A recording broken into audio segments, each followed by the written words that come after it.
Hey crew, it's Pitt and I'm back with some more esoterica. Today we are diving back into the works of Carl Jung. This is Mysterium Conjuntionis. We are reading aloud and discussing as we go along the various points brought to light by the text. It is not the format for everyone, but people do find value in it, so you are more than welcome to tag along as we continue our exploration.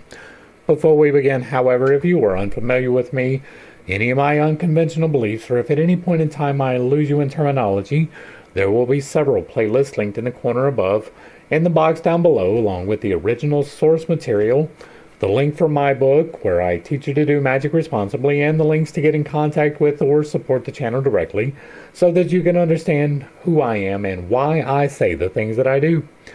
With that being said, we are going to dive in and continue our exploration of Mysterium Conjunctionis with Chapter 5, Part 1, Adam and Eve, Adam as the Arcane Substance. Like the king and queen, our first parents are among those figures through whom the alchemists express the symbolism of opposites. Adam is mentioned far more frequently than Eve, and for this reason we shall have to concern ourselves first and principally with him.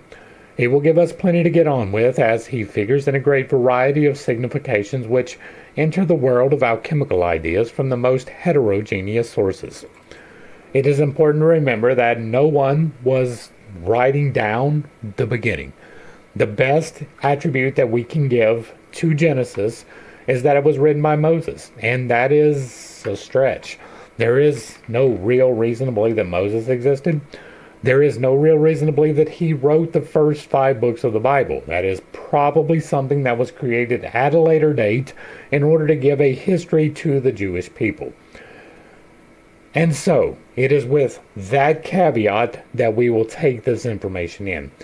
Adam is going to represent the masculine, Eve is going to represent the feminine, and in the exact same way that we saw the balance between the king and the queen in the entirety of chapter 4, we'll probably see the same thing being referred to in chapter 5.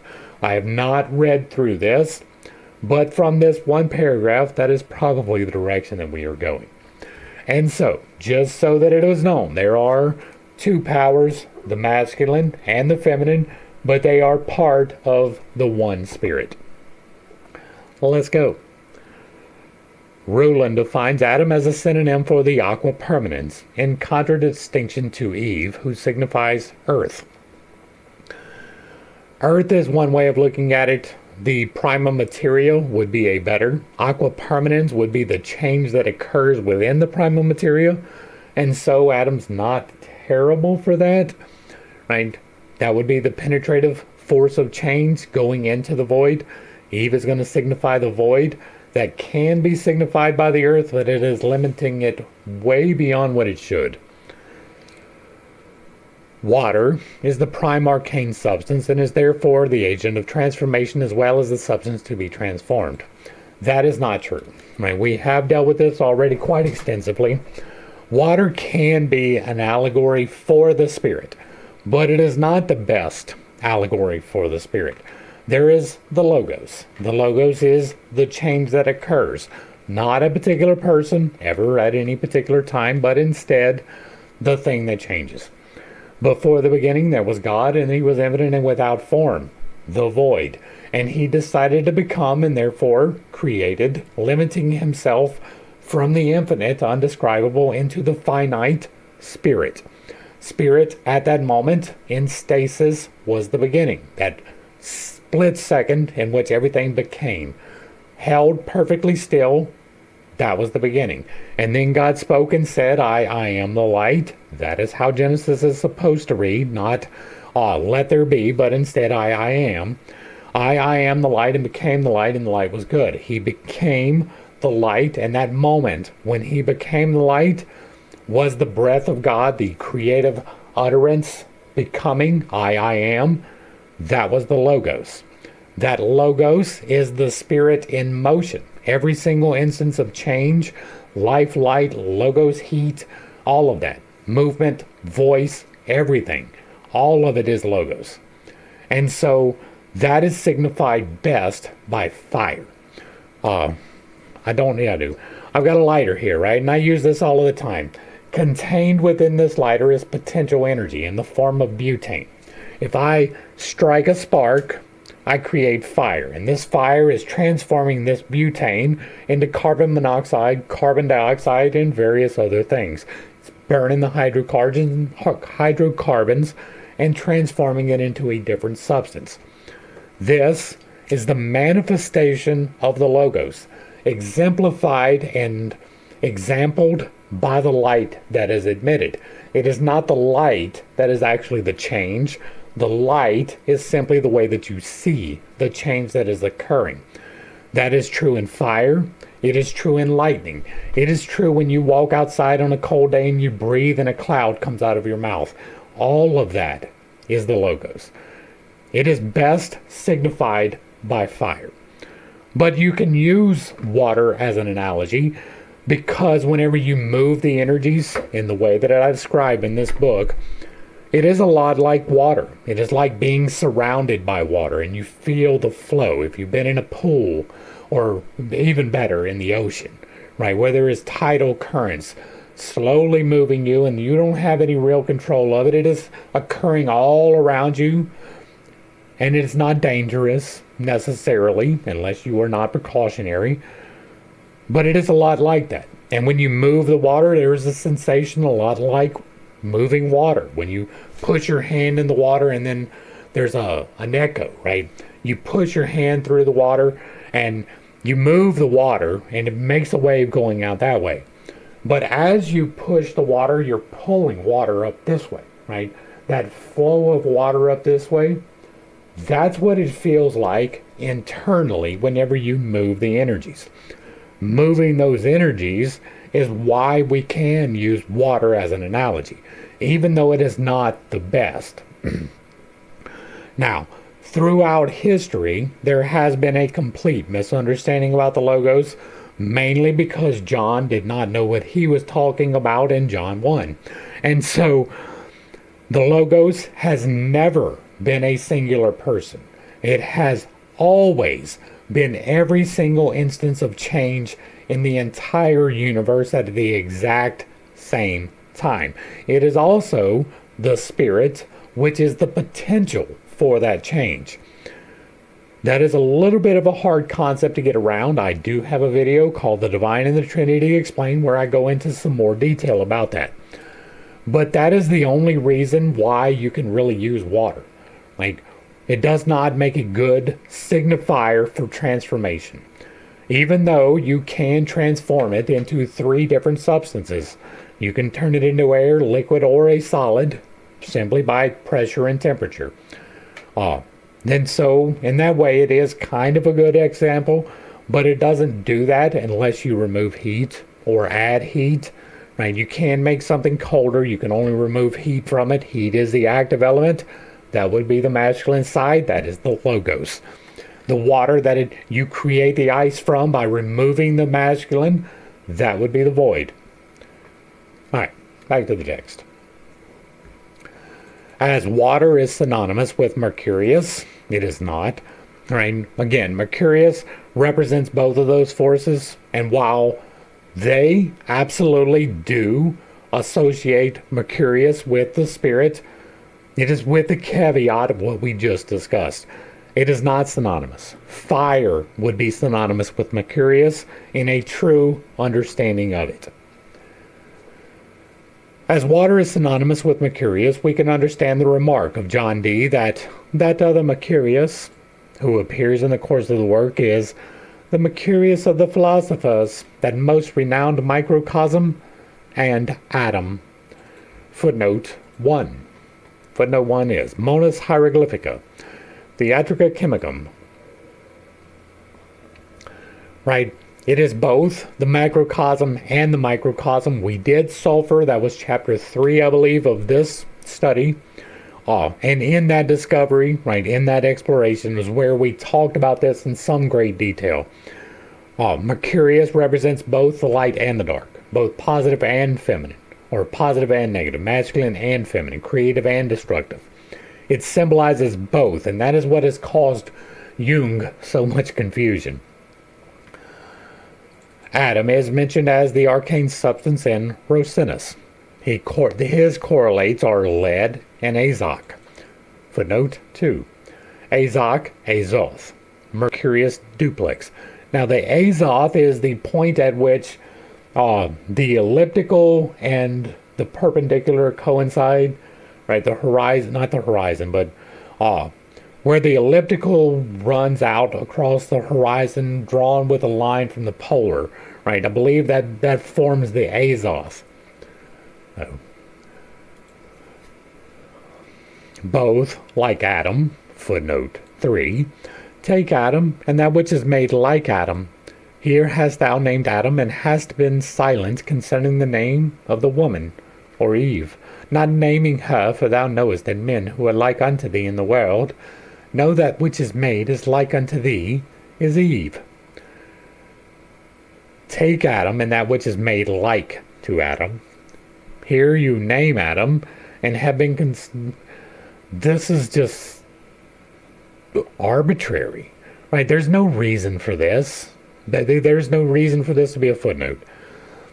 Both, like Adam, of hermaphroditic nature. That again is one of that is something that annoys me to no end, right? The incest model bothers me. The hermaphroditic model of assigning to corporeal beings this idea bothers me, right? Now, the spirit is hermaphroditic. It has no gender. It is masculine and feminine in equal measure. But it is not a corporeal thing. It is not a body. It is not personified by any one particular person ever at any point in time. And so, for me, right, if you are going to use the Bible as a reference, which I do not recommend for most things, but if you are going to use it, then you need to use it correctly. God did not create a hermaphrodite named Adam. He created a man named Adam, and then he created from that man, using a piece of him, a female to be a companion to him. That is not at any point in time saying that Adam is both masculine and feminine. You can try to read that from the removal of the piece and therefore creating the woman, but chromosomes exist. Similarly, Dorn says that the Lapis was called Adam, who bore his invisible Eve hidden in his body. Footnote 4. Footnote 4 says, Conjuntionis Paracelsi Chemicae from the Theatrica Chemicum. Wherefore, with the most powerful talent and understanding, they asserted that their stone was a living thing, which they also called their Adam, who bore his invisible Eve hidden in his body from the moment when they were united by the power of the great Creator of all things. And for that reason the Mercury of the philosophers may fittingly be called nothing else than their most secret compound Mercury, and not the vulgar one. There is in Mercury whatever we seek. Why seek? The matter of the stone of the philosophers is naught else than Adam, the true hermaphrodite and microcosm. And now, this is Adam as a concept, not as a person. That can be confusing, right? And especially if it is not clarified in the text. But this is not talking about the man Adam. This is talking about the concept Adam and just using it as a name. We have talked quite often before, and we will talk quite often again. During the time period of the 14 to 1800s, right? It was extremely difficult to be outside of the doctrine of the Catholic Church. That was right when the Protestant Reformation was starting to begin, and there was a severe clampdown on a lot of things. That was when the Inquisition took place. Because of that political climate caused by religious fervor, it was quite dangerous to exist outside of the bounds of Christianity. If you wrote a work and you did not couch your language within the bounds of Christianity, it was heretical. And so you can't say that the Philosopher's Stone is anything other than Adam. You have to say that, or they will cut off your head. You have to make the allegory with Christ, or they will cut off your head. That does not necessarily mean that these people actually believed that. They were just making the accommodations to the power so that they could continue to live. That has been apparent from the writings of Dorn that we have seen so far. That is one of the reasons why the next work that we're going into is going to be the Theatrica Chemicum, because I want to deal with this source material itself, but most of that material is prior to the 1600s. So there will be a lot of not good understandings involved with that. I am hoping it is not as bad as Agrippa. I do not like referring to a person in the place here as a hermaphrodite. That is not to say that we do not have hermaphroditic people. That is a thing. It is part of those vanishingly small percentages on the ends, right? There is the hermaphrodite who is neither masculine nor feminine but has both traits. That is a thing, but it is less than 1% of the population. And so it is not a good analogy for the population. Nature first requires of the artifacts that the philosophic atom be drawn to the mercurial substance. That would be the spirit. Mercurial substance is going to be the spirit. Right? Now, their understanding of Mercury and Mercurius is two different things. The composition of the most holy Adamic stone is made from the Adamic mercury of the sages. Now, Mercury is going to be the representative for the soul. You have the body, the 5D navigation device.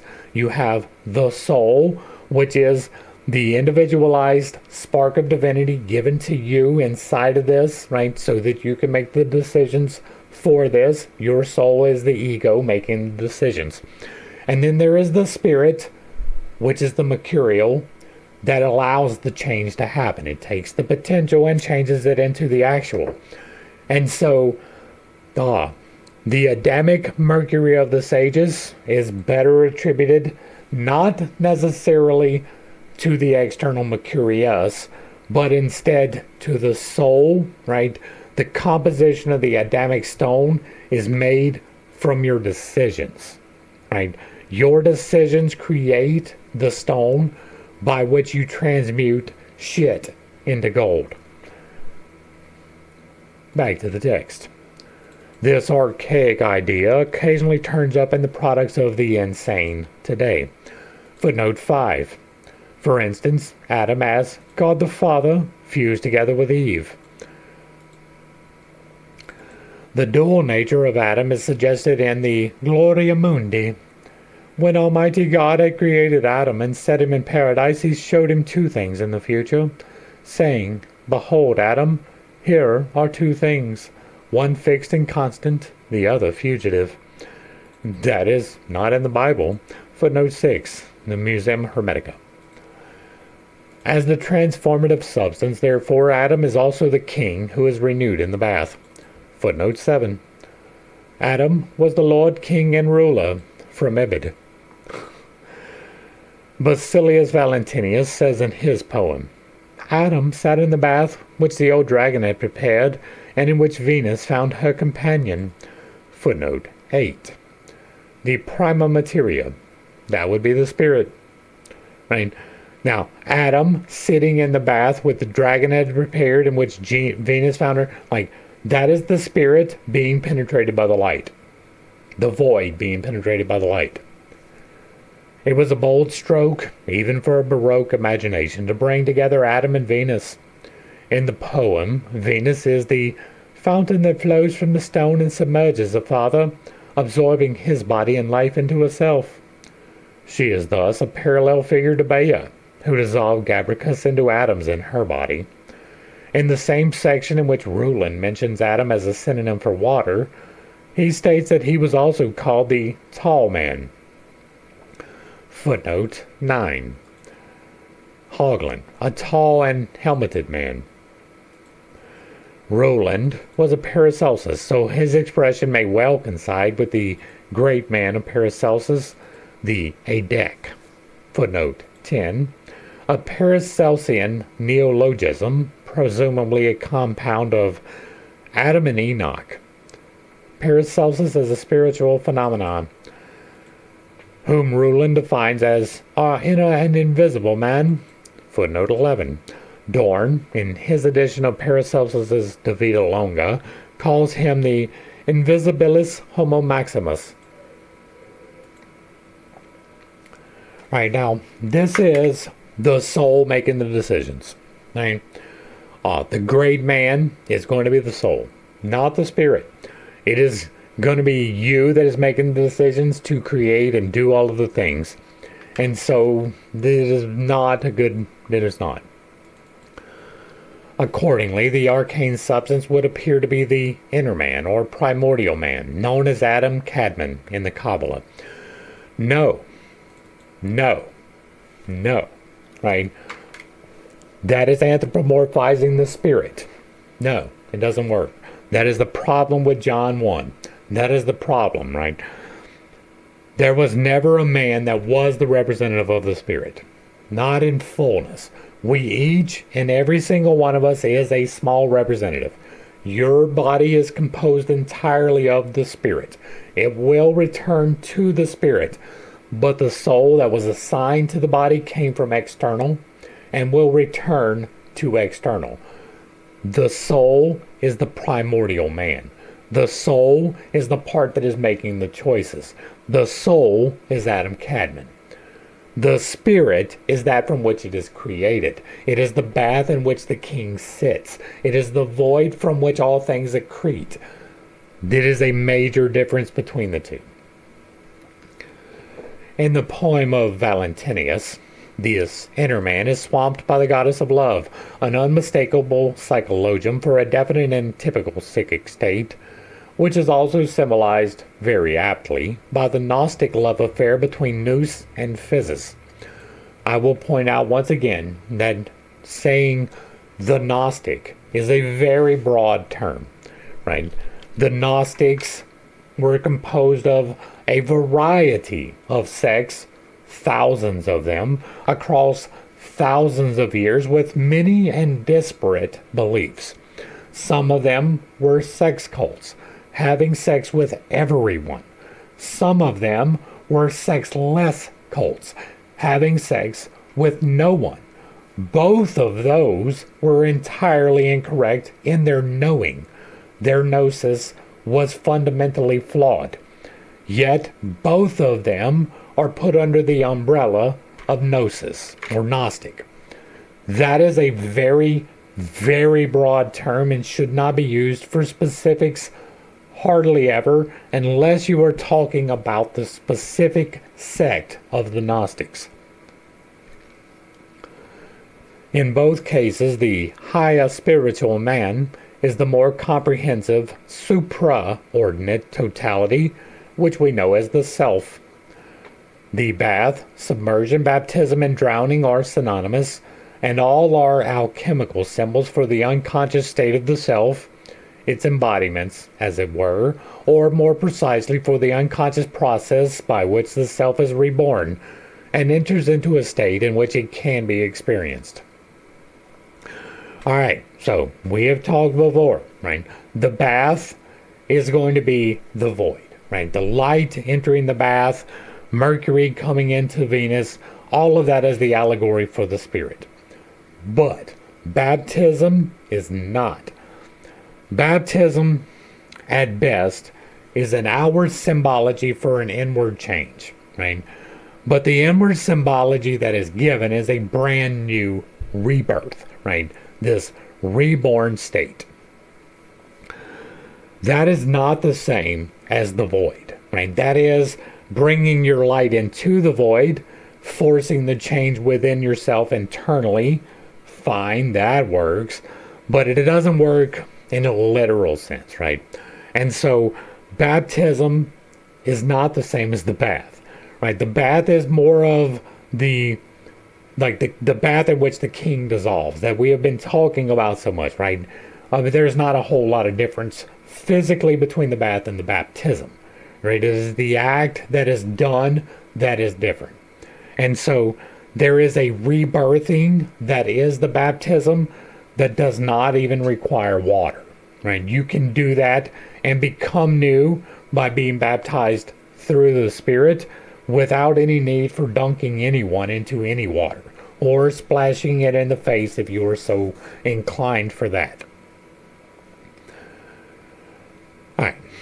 This state is then described as the Filius Regius, the old dragon who prepared the bath, a primeval creature dwelling in the caverns of the earth, is psychologically a personification of the instinctual psyche, generally symbolized by reptiles. The bath is the void. The prepared by is more of a representative of Mercurius, the both, right, masculine and feminine. The void is more of the feminine aspect. The light is the masculine aspect. And so what is being displayed by the bath, we just talked about it being different from the change, that is the baptism. The bath is the prima materia. It is the living, flowing waters of the void. That flowing comes from the masculine side of it, but the feminine side is the void. It is the water that is symbolized by the bath. And so it is not this, right?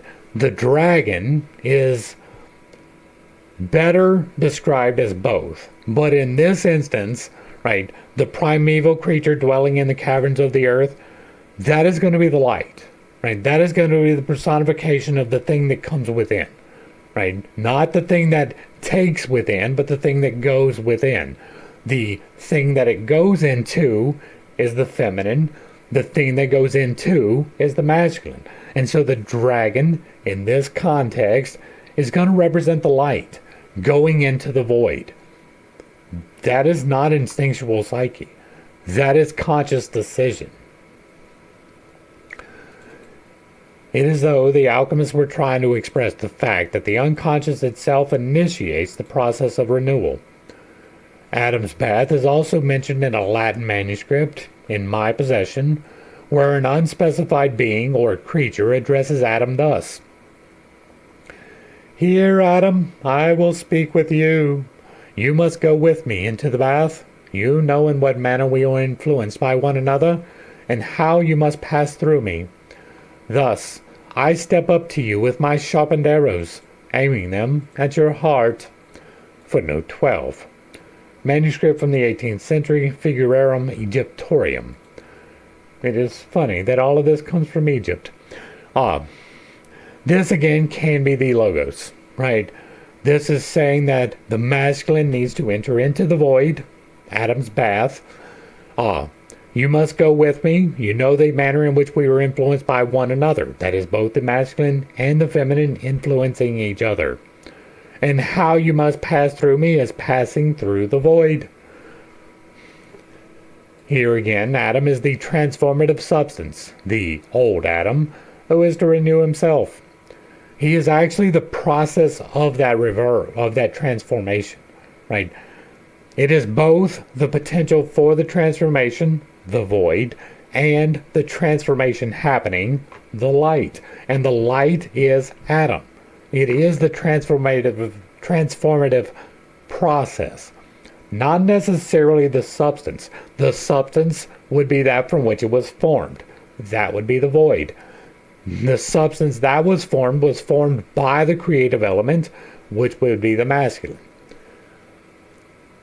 The arrows recall the Conjuntionis of Mercurius and the shafts of Luna, which the alchemist, via the mysticism of Hugh of St. Victor, footnote 13, De Laudes Tiritias, and others, referred to that well-known passage in Song of Songs.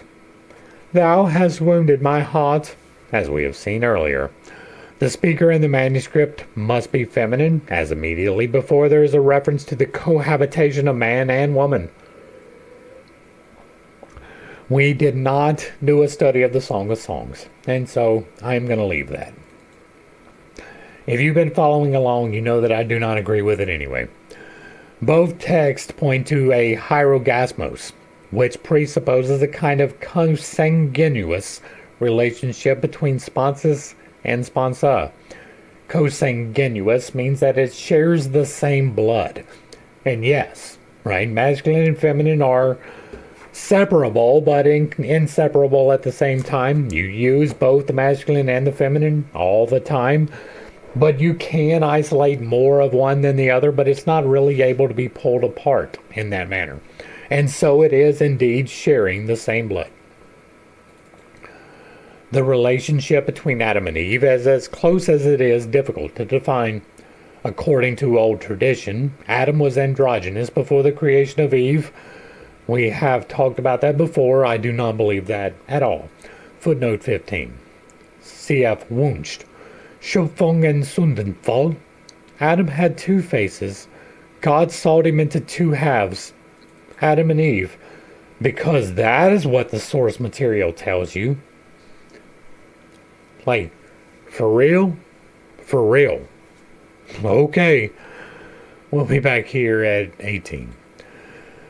Eve, therefore, was more himself than if she had been his sister. Adam's highly unbiblical marriage is emphasized as a hieroskamos by the fact that God himself was present at the ceremony as best man. Holy fuck. Paranymphos. God was the best man at the wedding of Adam and Eve, you say. Really? Where did you get that reference? Like, at best, he would have been the officiant, but that is anthropomorphizing God, right? I don't believe that God walked among men. That's a big step for some people. I understand that. A representative may have one of the entities that are angels or demons, genies, however you want to call it, right? That might have walked among men. There is significant reason to believe that from reading the source material.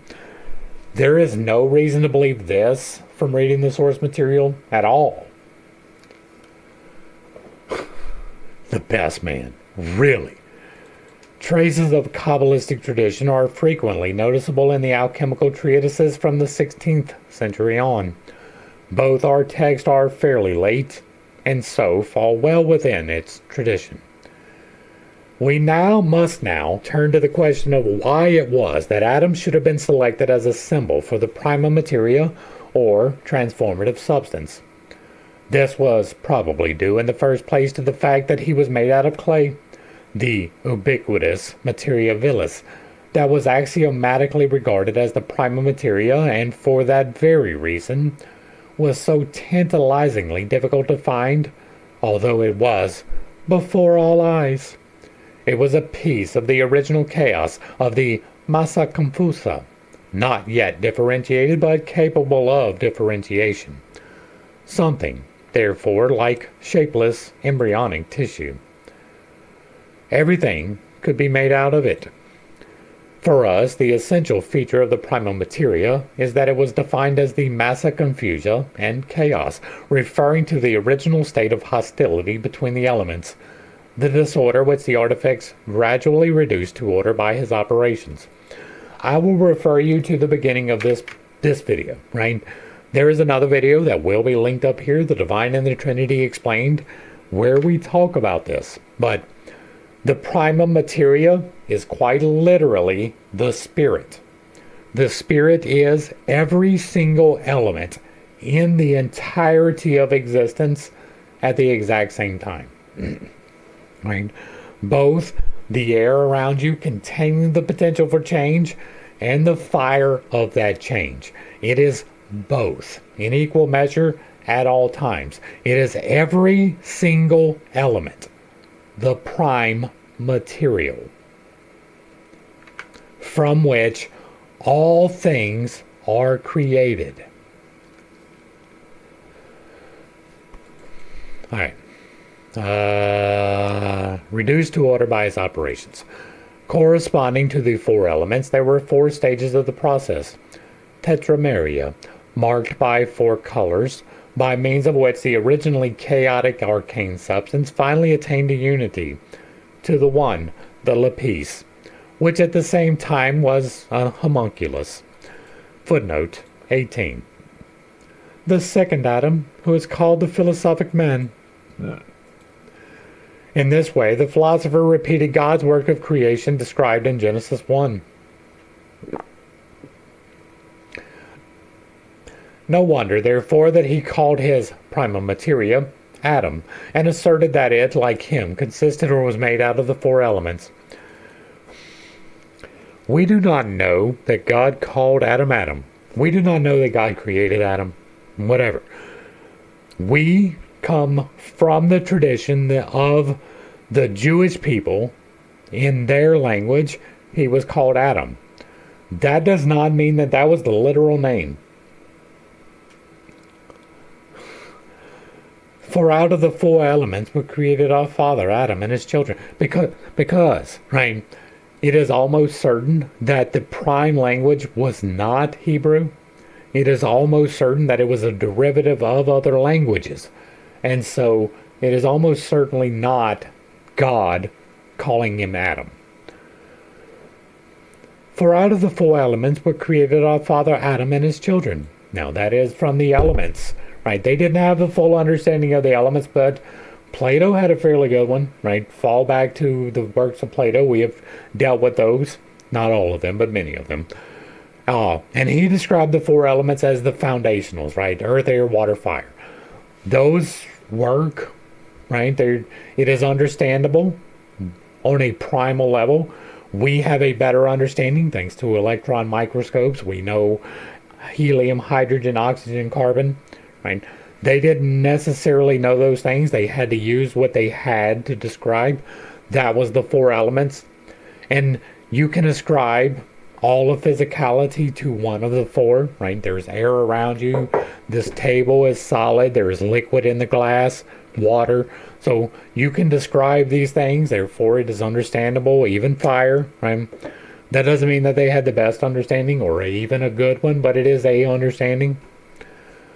And so you are consisted or made out of the four elements, but those four elements are entirely the spirit.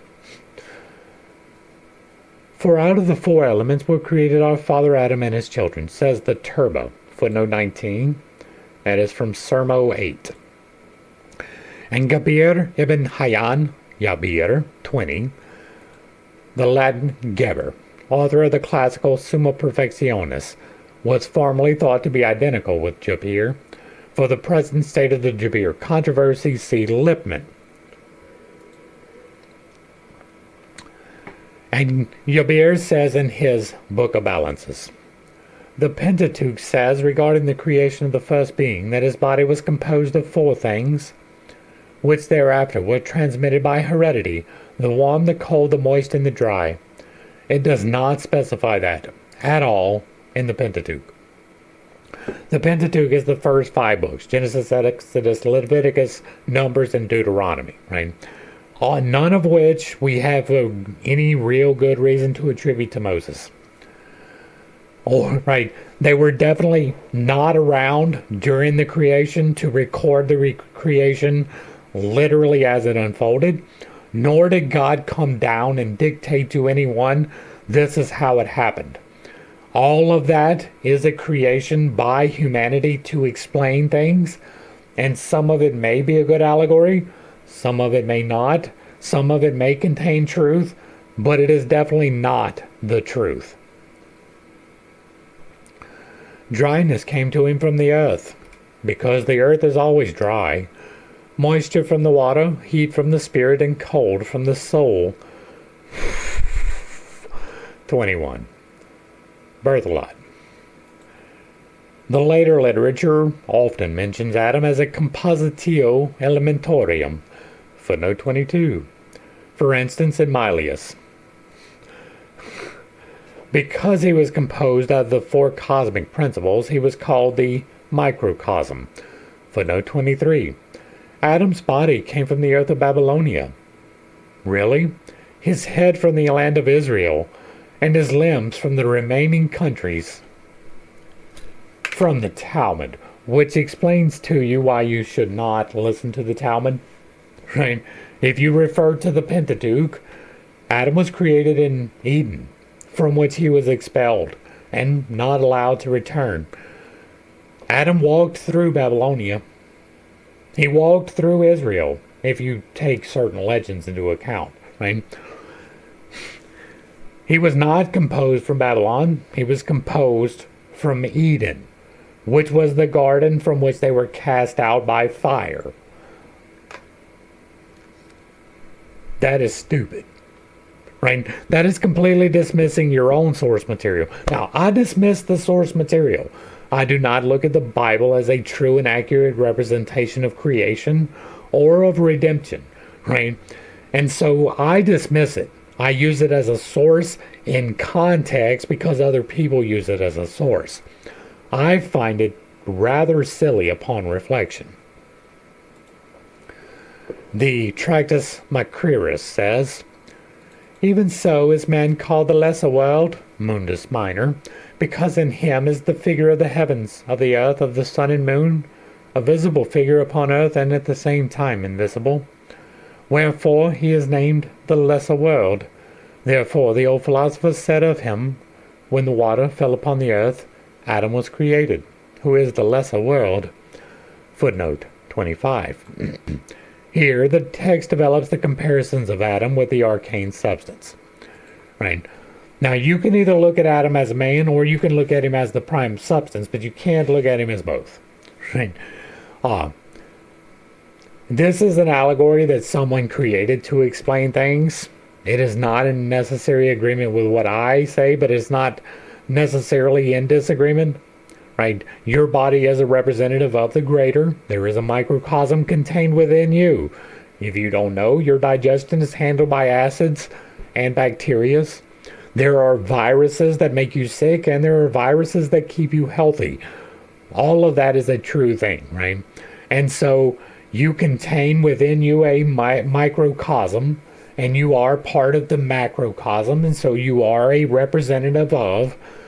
But there is not a direct representative of the sun and moon, right?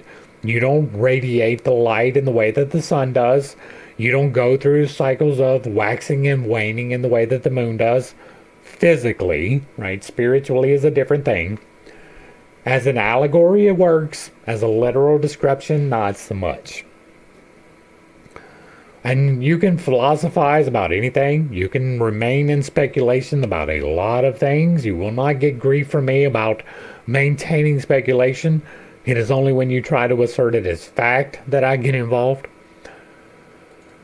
Similar views of Adam are found elsewhere. Thus, in Pirk de Rabbi Eliezer, says that God collected the dust from which Adam was made from the four corners of the earth. And all of these explanations are going above and beyond what Genesis does. Right? Genesis says that he just got the dirt from where he was, which was in Eden. Footnote 26. He, God, began to collect the dust of the first man from the corners of the world. Red, black, white, and green. Red, this is the blood. Black refers to the entrails. White refers to the bones and sinews, and green refers to the body. According to other sources, green refers to the skin and liver. That is all just analogizing, right? Trying to make an analogy out of it. And that's fine. Make analogies all you want. Rabbi Meir, 2nd century, states that Adam was made from dust from all over the world.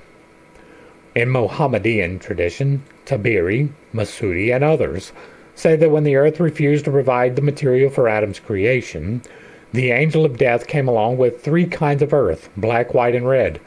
Footnote 27. From Ibid.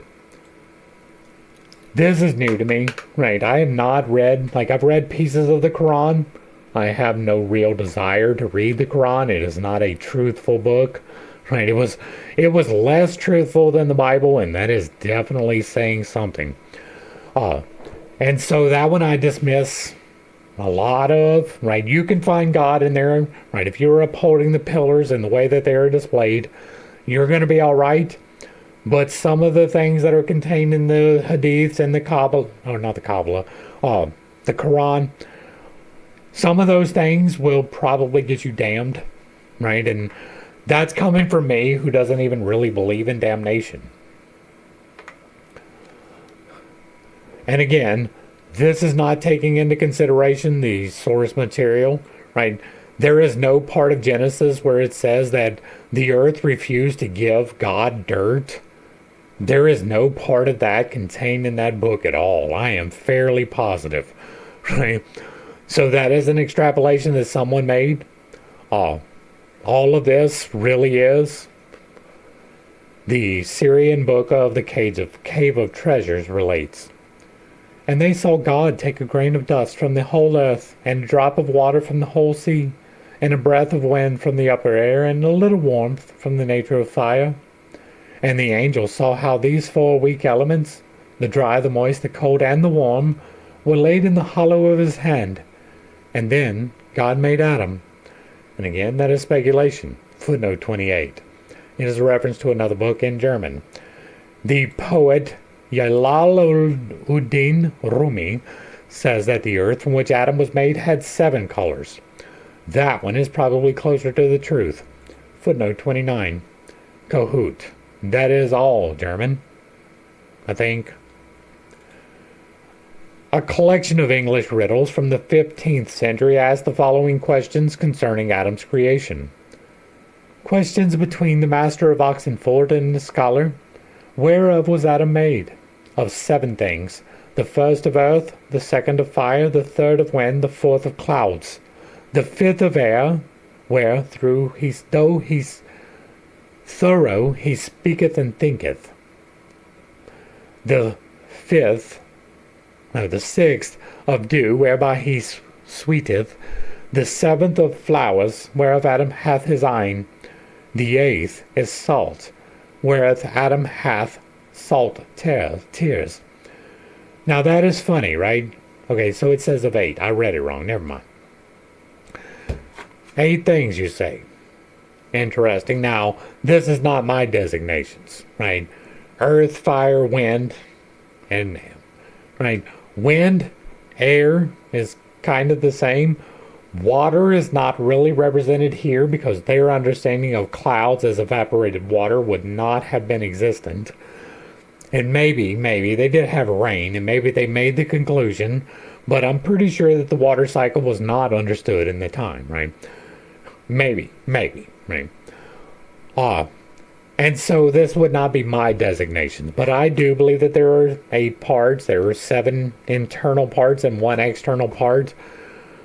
Here, the external part would be the salt from which it is composed, which is definitely interesting. Footnote 30 is Grimm, from Teutonic mythology, cites a Latin version of Ritual Ecclesiae Dunamamensis, and other material besides. The above quotation is from Kohler. The questions go back to an Anglo-Saxon dialogue between Saturn and Solomon. That is an interesting interplay.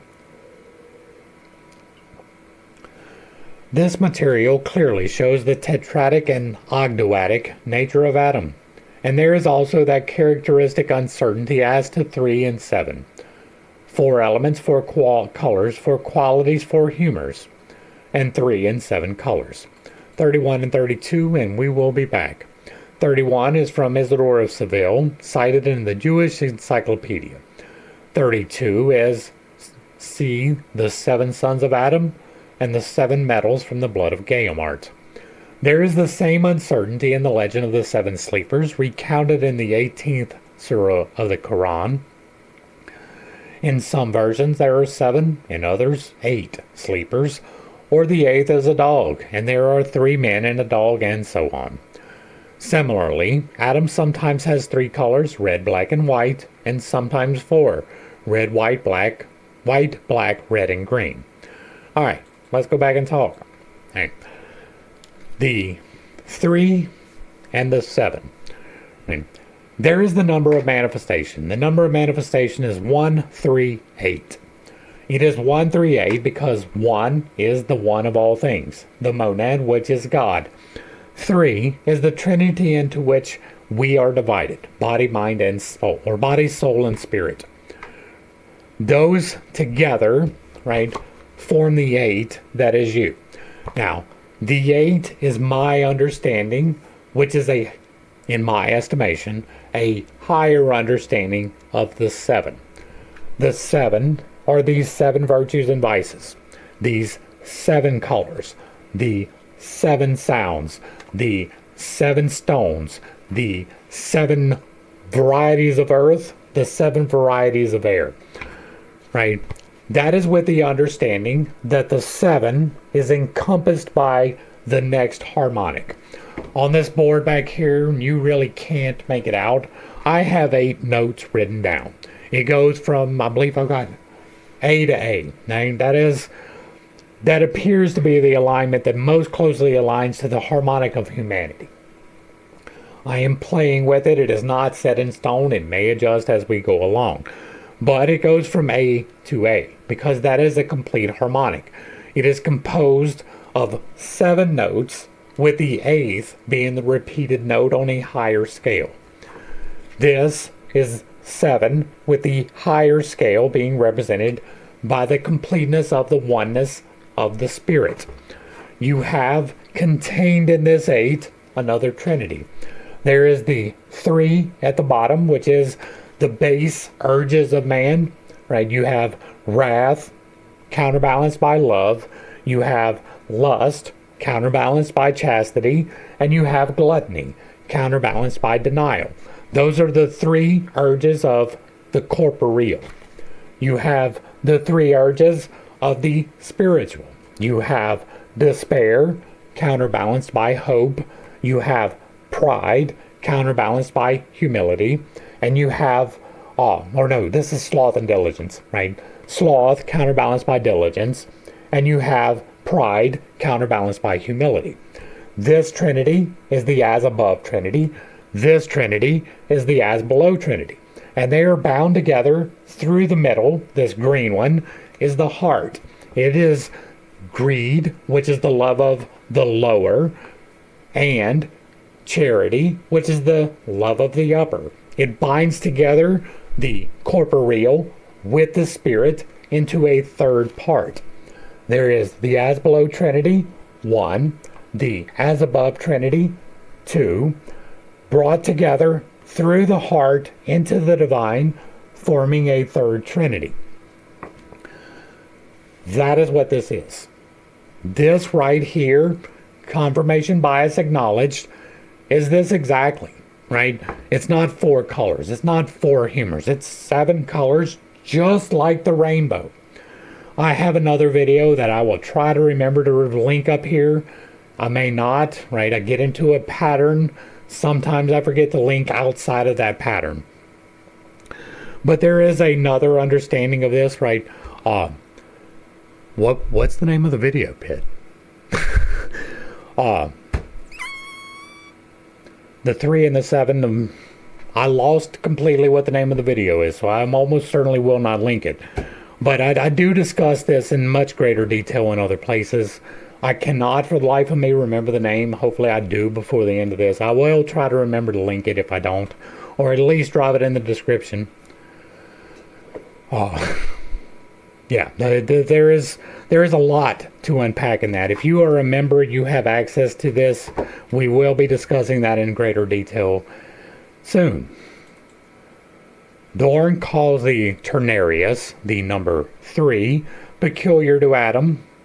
And because the ternarius was the offspring of the unarius, the number 1, the devil, whose nature is binary. Oh, that's what it was. The fundamental harmonics of life. That is the video, right?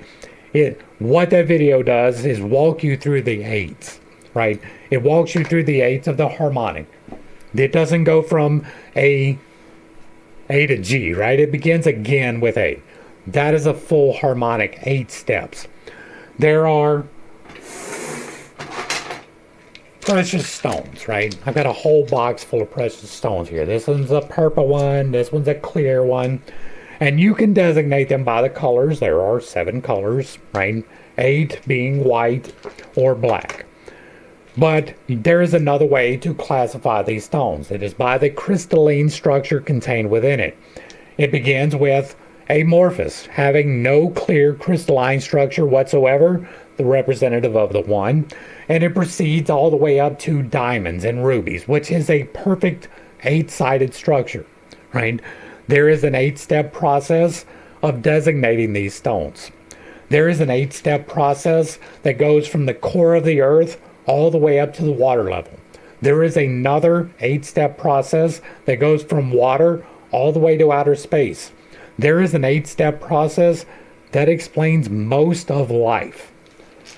But it is with the understanding that the 8th is the beginning of the new. It is the higher harmonic. And so, right, the fundamental harmonics of life is like an hour long of us going through examples in real life of this 8 pattern being repeated. That's where I was going with that. All right. The offspring of Unarius, the number 1, right? And like, this is 1, this is 3. The devil, whose nature is binary, could do nothing against him but had to make his attack upon Eve. 33. Elsewhere he says of the devil, for he knew that through the Ternarius no entry could lie open to Adam, since the Unarius protected the Ternarius, and therefore he sought to enter the binarius of Eve. That is stupid. No.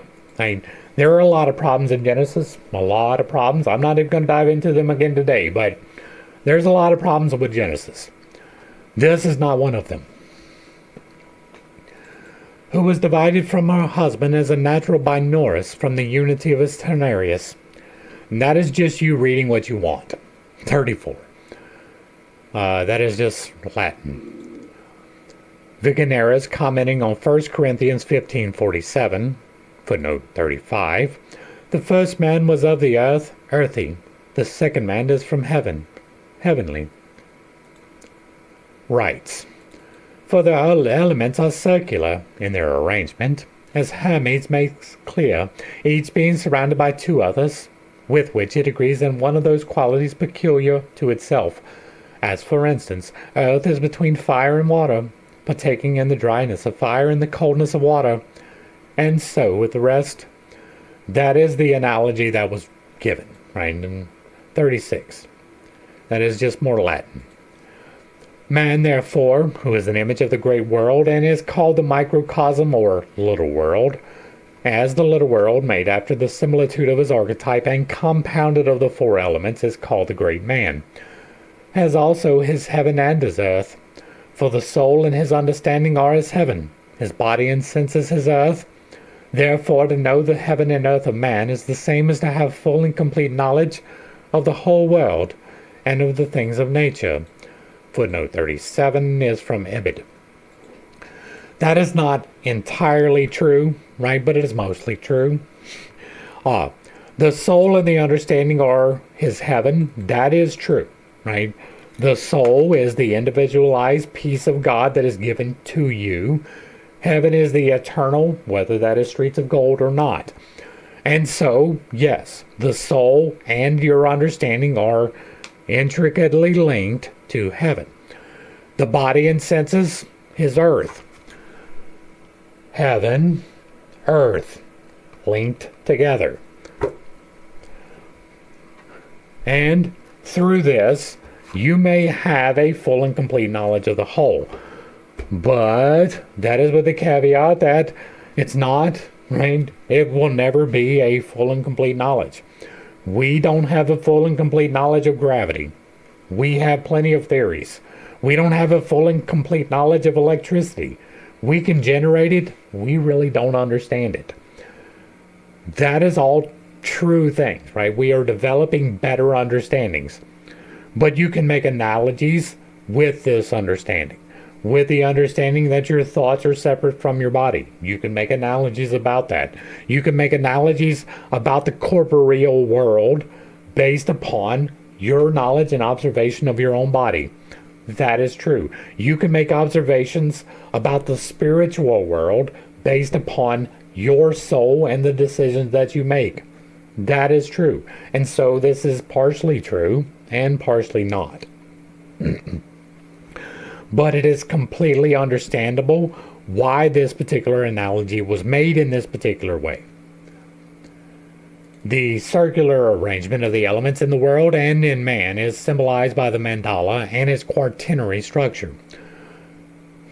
The mandala is quite literally what you see in a psychedelic experience, right? It is literally what you see in the experience. It is I can trigger it, right? I give you instructions on that here. I can trigger that effect in myself without taking psychedelics. But if you take magic mushrooms, you're going to see Mandelas. If you take LSD, you're going to see light traces, but also Mandelas, right? If you take DMT, you're going to unlock some Mandelas, and you might meet some entities.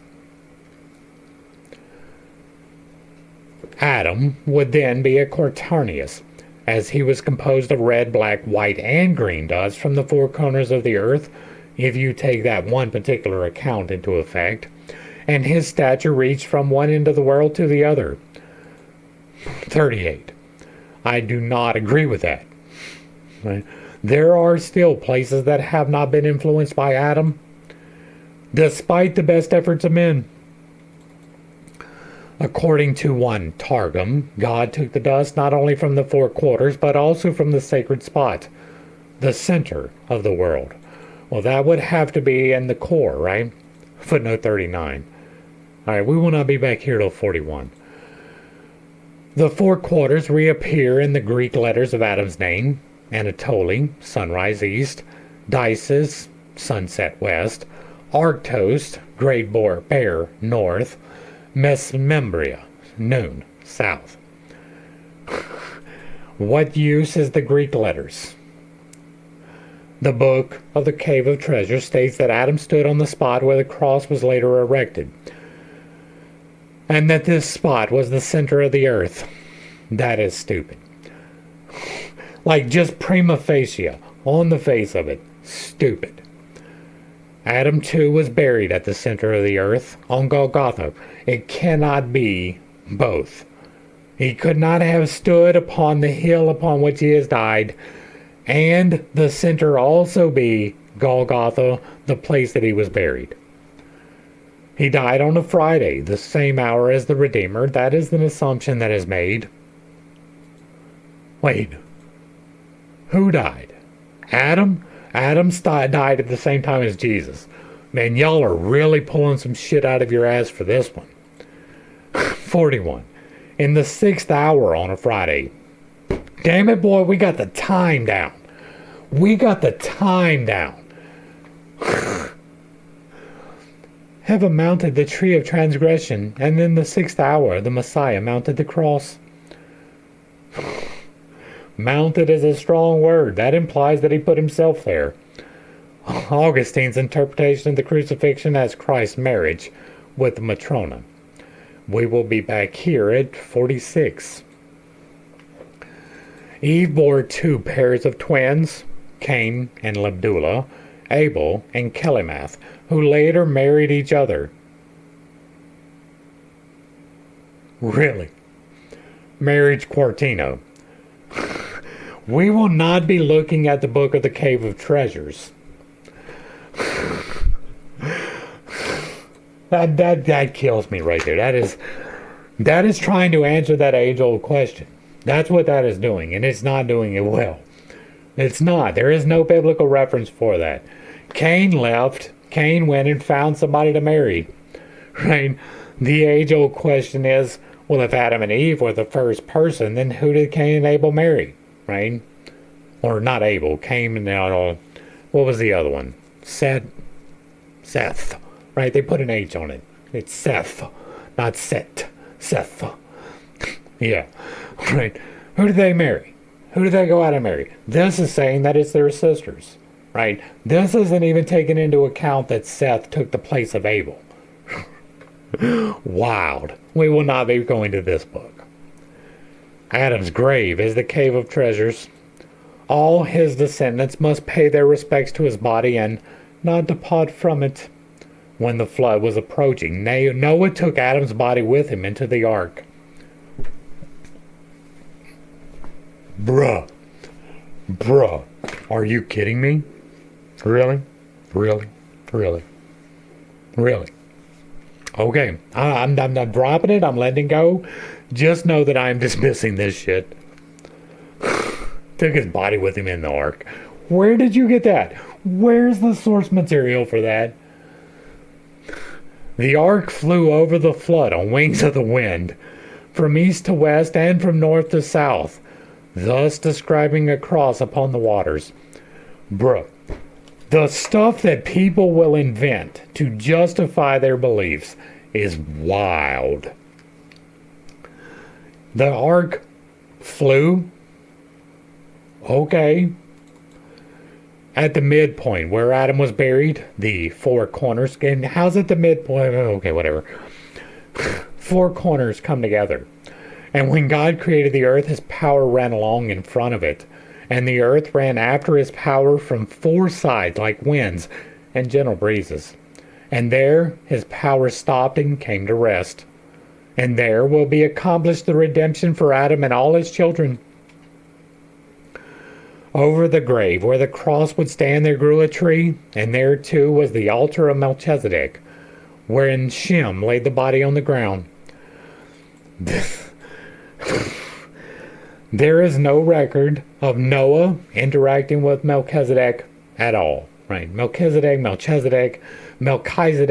however you want to pronounce it, right? I heard Melchizedek whenever it was told to me. There is exactly one good reference to Melchizedek. That is in Leviticus? No. Genesis. It's in Genesis. And it is Abram, right after he has defeated some people, gives tribute to the priest that was already existent in Jerusalem, who was Melchizedek. Right? He was the king priest in Jerusalem before Jerusalem was Jewish. That is vitally important. Right? Now, this Shem laid the body on the ground. Okay, he might have buried his daddy, whatever. But it is important to remember that the story of Noah is probably completely stolen from somewhere else, because somebody else has a child named Shem and Japheth, right? All three of them. It's Shem, Ham, and Japheth, right? All three of them in that exact naming were the sons of Utapishtim from the Sumerian account of the flood, which pre-exist any Hebrew record at all, ever.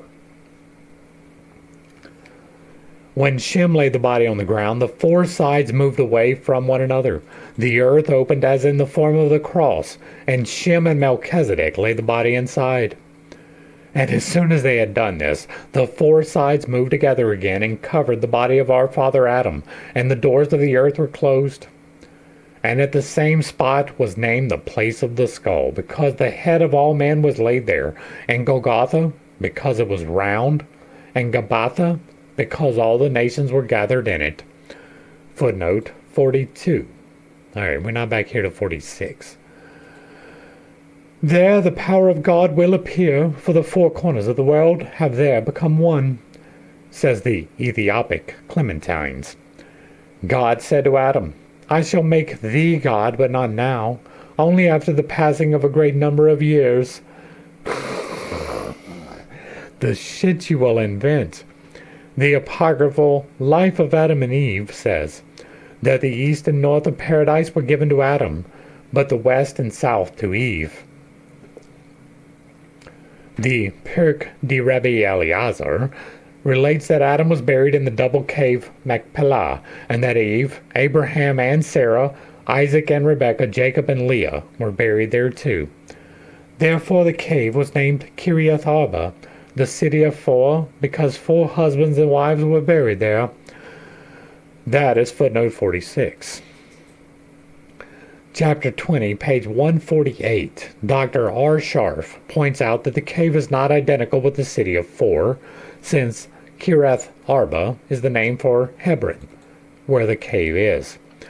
It is important to note that the most important part in the retaking or the taking of the land of Israel from the people who were dwelling there in peace, the primary objective, the part that they went for first, was Hebron. The place that was spoken for first, was Hebron. The city of David was actually Hebron. He, David, for the first time conquered Jerusalem, and so it is given to him as the city of David. It is referred to that way, but he came from Hebron. It was his city of residence. It was the place that he returned to quite often. And while he did, for the first time, take over Jerusalem, right, Jerusalem maintained independent of Israeli control all the way up until David, right? The entire history from Joshua until David, Jerusalem was independent. But Hebron is indeed one of those places of power. It is probably the primary place of interest in the area for a variety of reasons. Back to the text. I do not want to pile up proofs of Adam's quaternary nature, but only to give it due emphasis. Psychologically, the four are the four oriented functions of consciousness, two of them perceptive, irrational, and two discriminative, rational. We should say that all mythological figures who are marked by a quaternary have ultimately to do with the structure of consciousness. I will point out that I have done some extensive work in this area. If you are unaware, I have reworked the Myers-Briggs type indicator system from what it was into something completely different. I use the same terminology, but I have clarified definitions in a way that is not synonymous with the old way of doing it. There is the four parts that are being referred to here. That is the source for that, right? There is sensing and thinking, or sensing and intuition, feeling and thinking. That is the four parts. What he is saying here, the perceptive part is going to be the feeling part, right? The irrational part. And it is going to be the intuitional part, the irrational part. The part that is discriminative is the sensory, which is things you can actually put your hands upon, and the thinking, which is not the irrational thoughts, but the logically ordering of those irrational thoughts. And so these four parts I have done quite a bit of extensive thought upon. I do talk about them. I've got an entire playlist called the MBTI parts that I almost certainly will not link. It is part of the Infinite Integrations playlist, right? That is contained entirely inside of the Infinite Integrations playlist. The Infinite Integrations playlist has extra stuff as well. But that is something that I have worked on quite extensively. It has led me to where I am. It is chapter 4 and 5 of this book. There is a reason why it is so significant to my understanding. It is something that if you are interested in achieving the things that I have, I would highly recommend to you to do. I do not consider it to be necessities, but it is extremely beneficial for self-reflection. It is a very, very handy tool, and it is available to you completely for free. We can therefore understand why Isaac Luria attributed every psychic quality to Adam. He is the psyche par excellence. Footnote 47. Therefore, in Adam, the first man, were contained all those ideas and species aforesaid, from the practical soul to emanative simplicity. I am indebted to Professor Sholem for the following interpretive translation of the last few words. From the Nefesh, an example, the lowest of the 5 parts of the soul of the world of Asaya, an example, the lowest of the 4 worlds of the Kabbalistic cosmos, to the Yahida, the highest soul of the world of Atziluth, the highest world of the Kabbalistic cosmos. That's the end. Okay. The material I have presented is so suggestive that no detailed commentary is needed. I disagree. Adam stands not only for the psyche, but for its totality. He is the symbol of the self, and hence a visualization of the irrepresentable Godhead. Even if all the text here cited were not available to the alchemist, a knowledge of the Zosimos treatises or of certain Kabbalistic traditions would have been sufficient to make clear to them what was meant when the arcane substance was called atom. I need hardly point out how important these historical statements are from the psychological point of view. They give us valuable indications of the way in which the corresponding dream symbols should be evaluated. We do not devalue statements that originally were intended to be metaphysical when we demonstrate their psychic nature. On the contrary, we confirm their factual character. But by treating them as psychic phenomena, we remove them from the inaccessible realm of metaphysics, about which nothing verifiable can be said, and this disposes of the impossible questions as to whether they are true or not. We take our stand simply and solely on the facts, recognizing that the archetypal structure of the unconscious will produce, over and over again and irrespective of tradition, those figures which reappear in the history of all epochs and all peoples, and will endow them with the same significance and numinosity that have been theirs from the beginning. And that is going to bring us to the end of this study, right? This particular part of it anyway. Hopefully I brought a little bit of enlightenment and not too much confusion to a series of somewhat difficult subjects.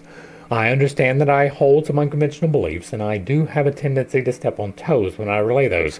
It is not intentional, but it is not something that I apologize for. I know it sounds prideful, right? I hate even saying that because it makes it sound like false humility. I don't mean it to be prideful.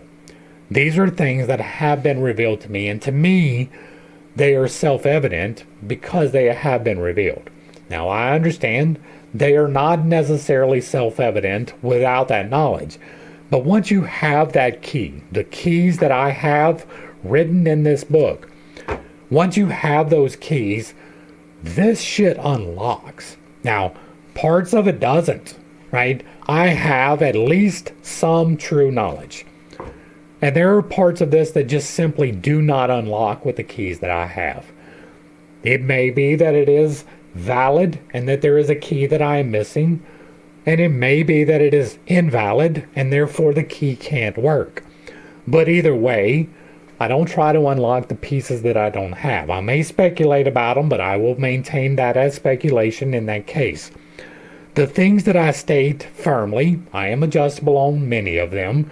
I state them firmly because they have been demonstrable to me, right? The 7 colors corresponding to these 7 chakras are not just information that I absorbed from somewheres. It is things that I have tested through physicality. I feel them. That moving of the water, I feel it. And you can say that that is psychosis. You are free to believe that. I don't. I believe that it is a very literal thing that produces very literal results. That you can take possession and control of this, that it is external to you, it is divine, it is not you as divine, but it is you using your divinity, which is only a very small sliver of the power of God. But you do get to direct these things. I've received the key for at least beginning the process. I have healed myself through the use of the electromagnetic forces of creation, which is the Holy Spirit. The things that I talk about are from experience.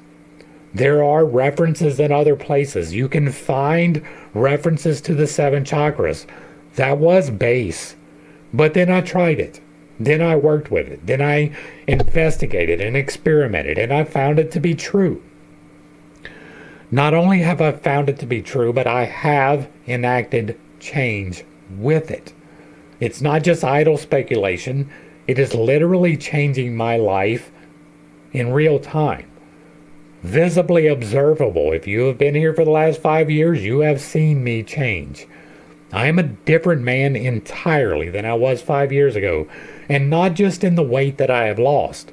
Not just in my voice that is now existent. Not just in the fact that I can move. And all of it together is something. But on a spiritual, emotional level, I'm not the same dude. I'm really not. Right? I'm concerned my wife might leave me because I'm a different type of person. Like, that level of change, she's not, right? But like that is the level of change, like fundamentally changed from the person that I was. A complete alchemical transformation. I believe it. I wrote it in a book because I believe it. And we find things in here that correspond with it exactly. And we find things that don't correspond with it at all. And that is what we're doing. We're sorting through the old references of things that I already know. You can completely dismiss my entire philosophy. You can dismiss my entire experience and all of the things that I do. I'm not here to convince you. I'm here to tell you. I'm here to say as cleanly and as plainly as I can the things that I know to be true. You don't have to believe me. I'm not going to try to force you. I'm really not. You have free will. You can choose otherwise. I don't, and I don't want to say I don't care, because I do, right? If I didn't care, I wouldn't be here. I would not be doing this. I promise you. There are other ways to make better money. I mean, there are better ways. There are other ways that I could be spending my time that would be more beneficial in the worldly view of things. I feel like this is important, so I am doing it. That's where I'm going to go ahead and wrap this up. I'm already rambling, so if you like what I'm doing over here, let me know down below. Give me a like, a share, a follow. Throw me a comment whether you agree or disagree with anything that was said. Put it in the box down below, and if it remains respectful, it gets to remain up. If you really like what I'm doing, hit me with that super thanks. Consider joining for a membership, picking up a copy of my book where I teach you all of these things, or contacting me directly through the links provided down below. To the crew, thanks for hanging out. I appreciate every single minute that you are here with me, and I am praying for you every single day. Until next time, I love you. God loves you. You are perfect, whole, and complete just the way that you are. And this has been pittstake. Peace.